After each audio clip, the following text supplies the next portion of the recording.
naman. Baka nagtago naman. Wala ba dyan? Wala dyan. Ayun, dyan ka. Pupunta doon ng Kamalig, bubuto. Sana nga, bubuto lang. Pero, sa kalooban ko, parang basta, aram ko kaya to si mama, ayaw na talaga niyan sa amin. Ano sa pakiramdam mo yung niya, yung... Ano lang yun, sa tingin ko, so parang excited lang siyang makita kami. Na makita kayo. Na nagsama-sama kami, lahat kaming pamilya. Lungkot din isipin na gano'n ang ginagawa. Marasa pang piga. Lahat naman ginagawa namin para lang maayos yung pamilya ninyo. Kami na nga ni ang nagtanggap sa inyo. Tinanggap na nga ni namon siya ning buo. Kung halimbawa babalik siya, tapos ay kukunin niya yung mga damit niya doon. Hindi kunin niya. Hayaan nyo na lang. Bumalik siya doon sa isa niyang asawa kung ayaw niya na sa amin. Tinanggap na namin siya ng buong buo. Kami na nga ang pumunta sa Kamalig. Nag-ipot pa kahit 2 buwan lang ang anak ko. Nagsapalaran akong sumama para lang mapauwi namin siya dito. Tapos, ganun ang gagawin niya. O si Andrino, pa-subscribe po. Yan, maraming salamat. Ayun, mapagpalang araw mga kalingap. Ito po, kasama natin si Kalingap Jose. Dito po sa Pilar Landing Pad. Suportahan po natin ang kanyang YouTube channel. Katuwang po yun ni Kuya Bal Santos Matubang sa kanyang Kalingap Round. Maraming salamat po sa inyo. God bless po. Thank you, Kuya July. Maraming salamat po. Ayan, Galing ang ganda.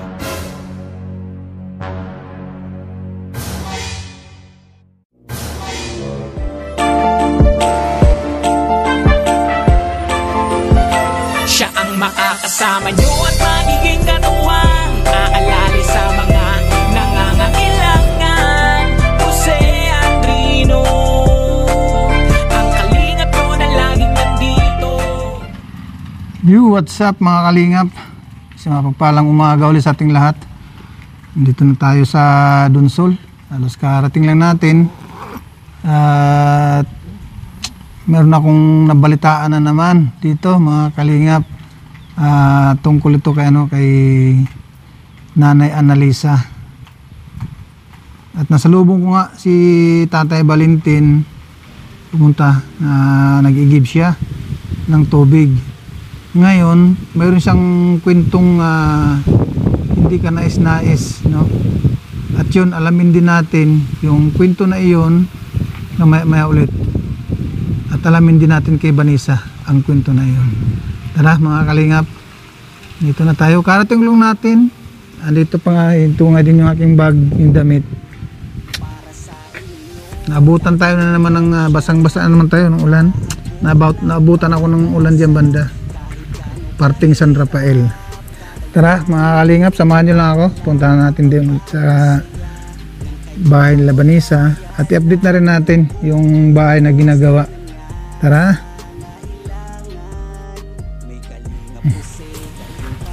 Tara mga kalingap. Puntahan natin doon. Ano na naman ang ginagawa ata ni Nanay Annalisa mga kalingap, baka gumagawa na naman ng paraan.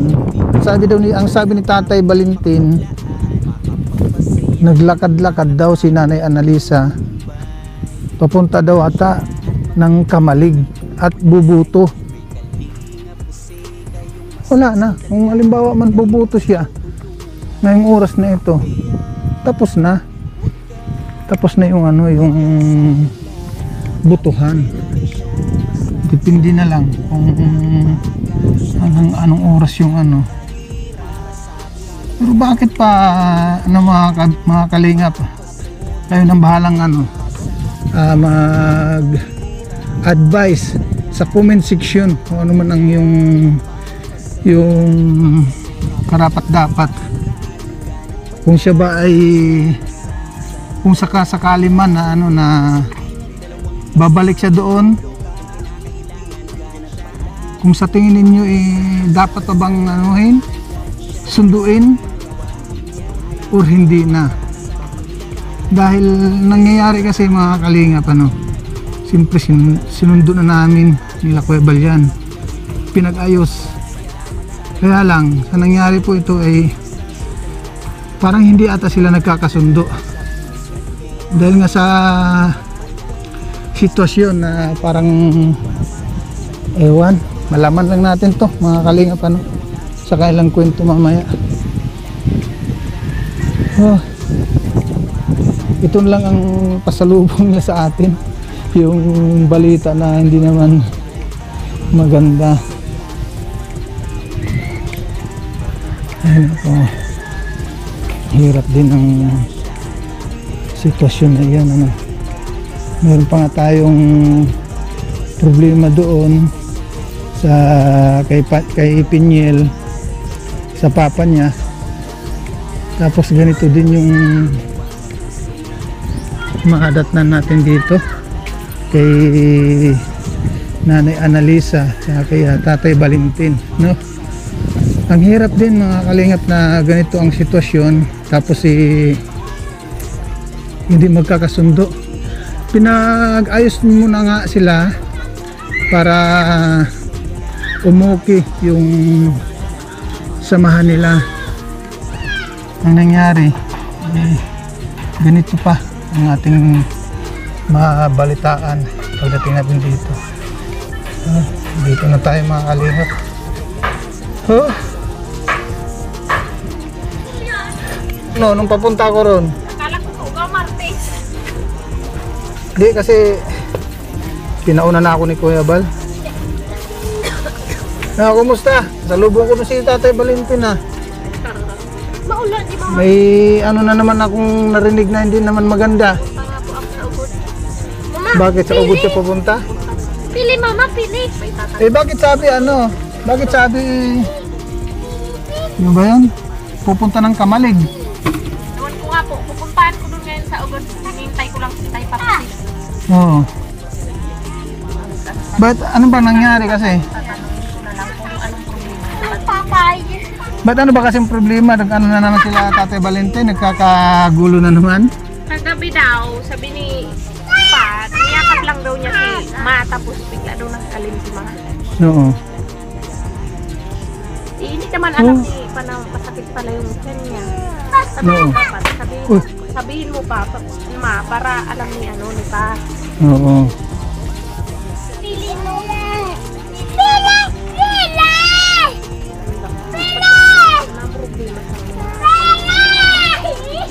Kaya nga sabi ko ano ba naman si Nanay Analisa? Ano na naman yung nakain niya na naman at nagkakagano na naman. Talagang, kasi nakita ko naman sa kanya, parang ayaw niya talaga dito magpirmi. Bakit? Ibig sabihin parang babalik siya doon sa Kamalig? Pakiramdam ko, parang babalik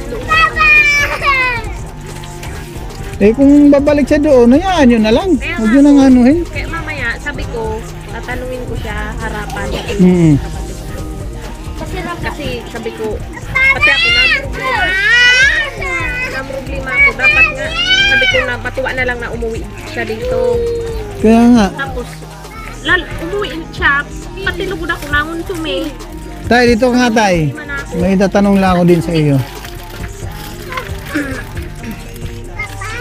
Kasi, ang nangyayari kasi parang siguro lagi kayo nag-aaway ni nanay. Lagi kayo nag-aaway ba? Hindi naman po kami nag-ano. Ang sabi niya sa akin, lalambing ko siya. Lalambing ko niya. Ginaganyan ko siya, ginayakap. Galit naman sa akin. Oo. Ginanyan ba ako, ito pang matamaan yung ano ko, inoperaran eh. Kaya parang ano sa akin ang asawa ko, parang wala siya ditong ano sa bahay. Kuha mangko ba? Parang lumulutang yung isip niya. Sabi ko eh, Dalian mo. sa gabi na, hindi pa sumasay. Oo. So, ang sabi pa niya, ano ngayon, nakatulong. Hindi na matagal. Hindi, yung nakikita si Mata Parang, yung nakikita ko, parang palagi siyang iuwin doon sa Natural lang yun na ano, halimbawa magsasaing or magluluto. Natural lang yun kasi siyempre mama siya eh. Nanay siyang pamilya eh. ang ano ko, ay, itong bata, parang ayaw siya mag, ano, iyak nang iyak dyan. Pinabayaan lang niya. Anong desisyon mo tayo kung sakasakali man na babalik siya doon? Ako, ano ko lang sa kanya, dahil hindi siya mapalagay dito, kung gusto niya doon, wala naman tayong magagawa niya. Hayaan mo na lang. Ayaw ko na yan, tako. Ano sa, iniwanan niya ilan niya nyo, 12. Nagtagal man kami, kung anyan lang gusto niya, di, wala na akong magagawa niya. Palagi sa bunga niya, sa Kamalig. Pupunta doon. Ay, lagi niyang banggit, Kamalig.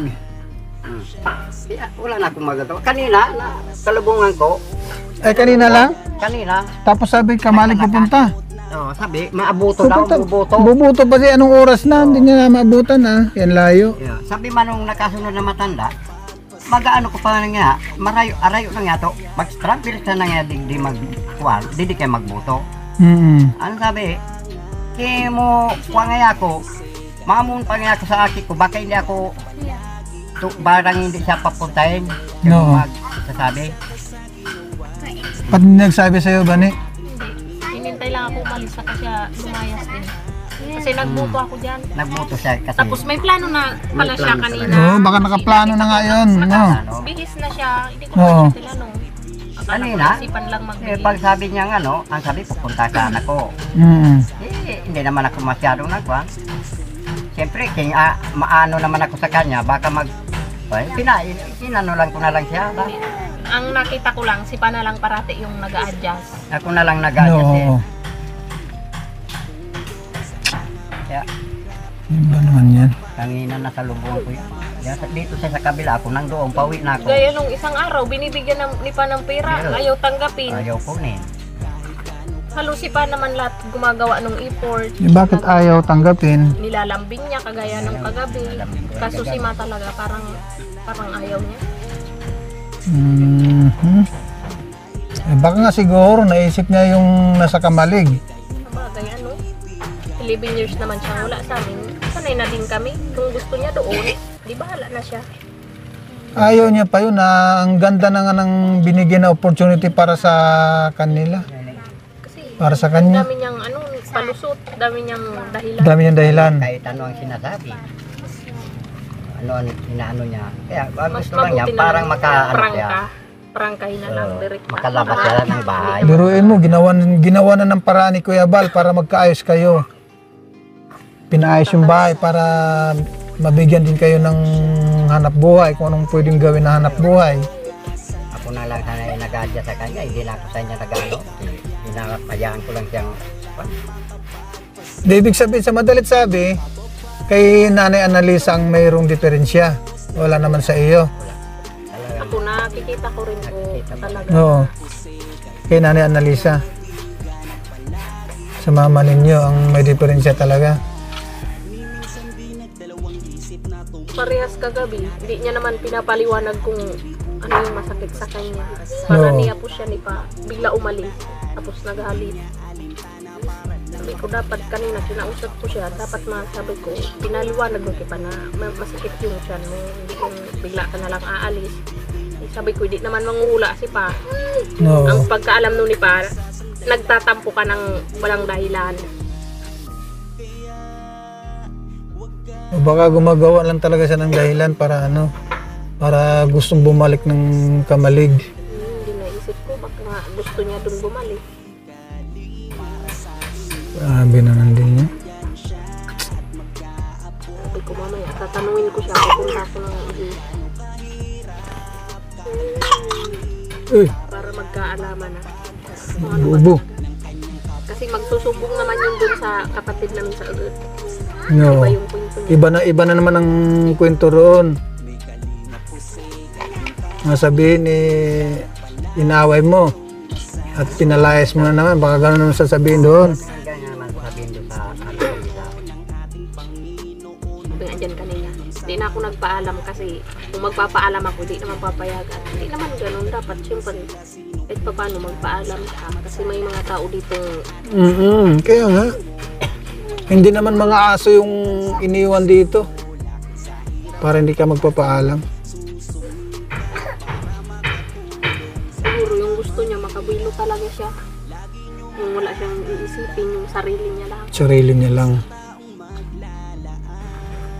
Kanina, nandito lang ako. Di man lang sa pinagsabi na pupunta pala doon. Wala man lang ano, hindi man lang kumibo kanina. Pagkaalis ko, siguro na andun pa lang ako sa may, dyan sa kalsada. Yung No. nagagayak na rin siya paalis. Nung nasa lubong mo tay, may dala-dalang mga damit? Ano lang sa sarutag na malit na bagbag. No. Saka yung payo. Nandyan po yung mga gamit niya. Nandiyan yung gamit. Sabi naman daw ni Carlota, babalik mamaya. Yung problema, yung matanda na kasunudan ko kanina sa pagbuto, nagsabi na yung mga pinag-aawayan nila na maliit na bagay, nakwento niya doon. No. Hindi lang yung punto na pupunta sa kapatid ko papasyal. Gusto niya talaga siguro may sama ng loob na naiipon pa rin. No. Kailangan din maano ko rin, makausap ko rin para malaman natin kung paano ba. Punta po kami doon ngayon. Maya si Tatay Popsi. Parang ayaw dito sa bahay. Ayaw siya mga bata, mag-alaga. Hindi ko naman. Yun nga din nakikita ko parang ayaw niya rin mag-alaga sa mga apo niya Yung akin lang, siyempre pag nagluluto ako naman talaga yung nagluluto. Gusto ko siyempre may tagahawak para siyempre maisabay ko rin sa pagkain sila. Yan.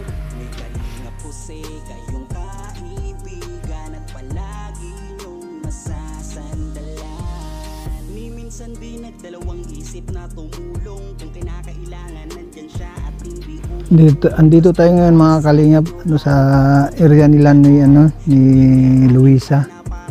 At alamin natin kung dito yung kanyang mama. At ito, mahirap man isipin ng mga kalingap yung ganitong sitwasyon nila ng mag-ina saka si Tatay Valentin. Bigla na lang umalis si Nanay Luisa, si Nanay Annalisa kanina. At ang dahilan niya raw, uuwi ng Kamalig at doon daw bubuto. Anong oras na kain ng mga kalinga patapos ng butuhan saka siya pupunta. May ibang rason yun mga kalinga kung bakit bigla siyang umalis. Malaman lang natin kung nandito sa lugar na ito. Tara mga kalingap, samahan niyo lang ako. Magipag-antay kay Luisa kung ano ba ang nangyari, kung nandyan ba or wala. Tara mga kalingap. Tao po. Ay, meron pumakbang dyan taas. Kumusta ko Edwin? May butas dito. Delikado tong butas nito. Masushoot tayo kumusta? Tanggalin ko yung aking yung magic shoes.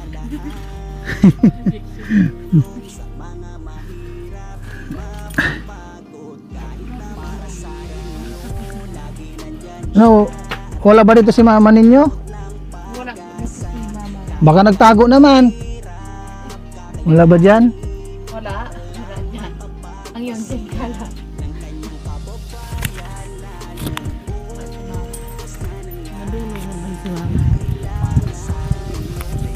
Galing ko lang doon kila Vanessa. Kaya ako pumunta dito para malaman kung baka nandito siya. Wala naman ditong pumunta si mama. Simula nang umuwi sa amin sa bahay doon sa hindi Magaan. Hindi naman siya dito bumisita. Hindi bumibisita dito. Hindi.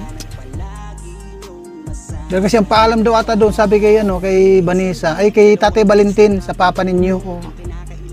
Pupunta daw ata ng Kamalig.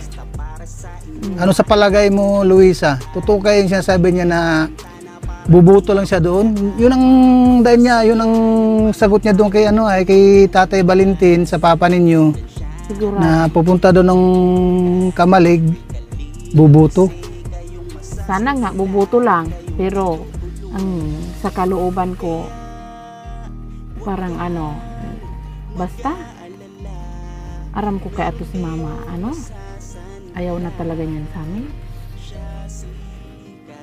Nung sa palagay mo ba nung nandoon tayo sa kanila noon, nung pumunta tayo doon sa Kamalig, ano sa pakiramdam mo yung niya, yung Ano lang yun, sa tingin ko so parang excited lang siyang makita kami na makita kayo? nagsama-sama kami, lahat kaming pamilya. Mm-mm.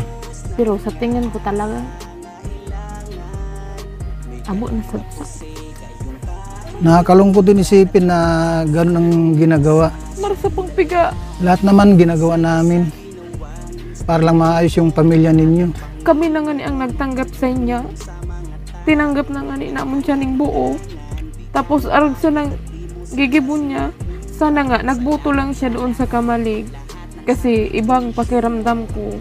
Sa tingin ko talagang napilitan lang siyang sumama sa amin. Sa palagay mo, kakontak pa rin kaya niya yun yung dati niyang Sa tingin ko, parang oo. Grabe naman ganyan. Dahil pati kami nagulat din dahil gano'n ang ginawa niya. Bigla na lang siyang alis na hindi daw nagpaalam doon kay Vanessa. Kumbaga bumuto lang si Vanessa kanina daw. Sinimpon niya si ating Tinaon niya lang na umalis din. Grabe si mama. Hindi Sabi kasi ni Tatay Valentin, nagabago. parang inantay lang din si Vanessa na na umalis. Tapos hindi daw nagpaalam na bigla-bigla. Hindi talaga na. Tinatanong ko naman kanina kung may dalang damit. Dahil kung nakikita ko pag pumupunta ako roon sa Imagaan, hindi ko naman nakikita na inaalagaan niya yung mga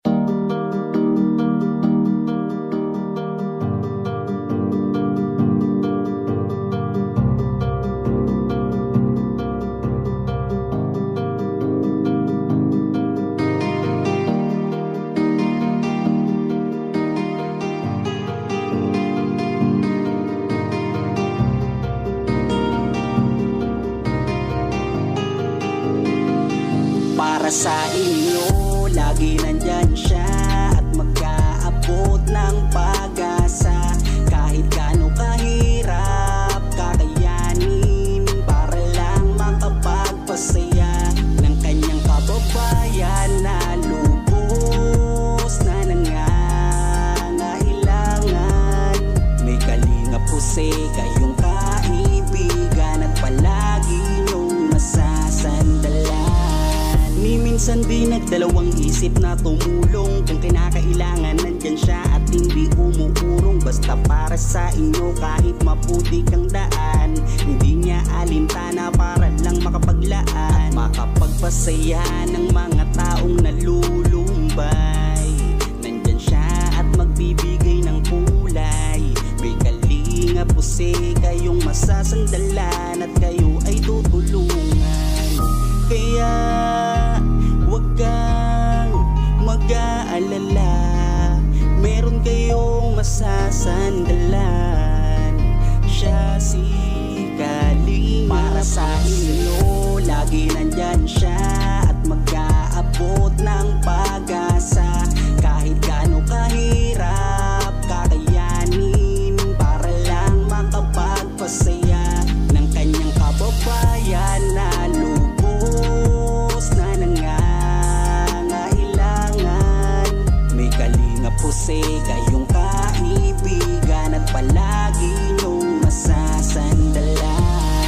Isa ka sa ginawang instrumento ng ating Panginoon upang tumulong sa mga taong nangangailangan. Di ka napagod at di mo sila sinukuan. Salamat sa lahat ng sakripisyo mo.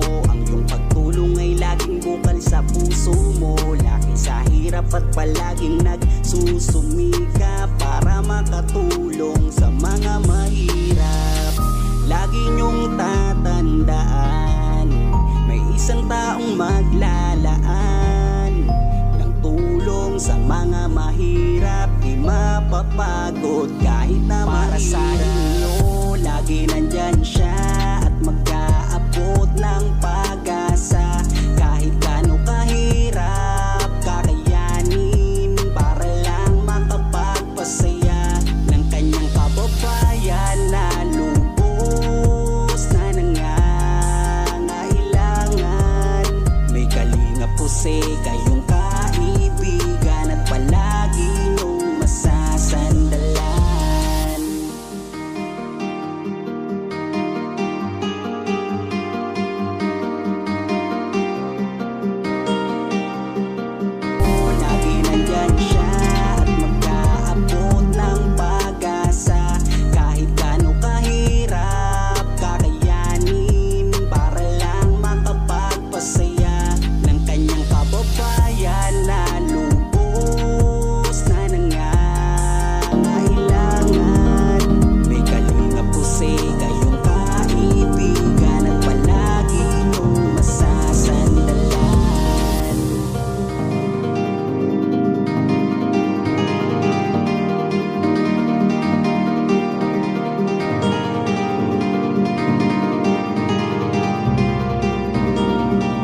nagpapasaya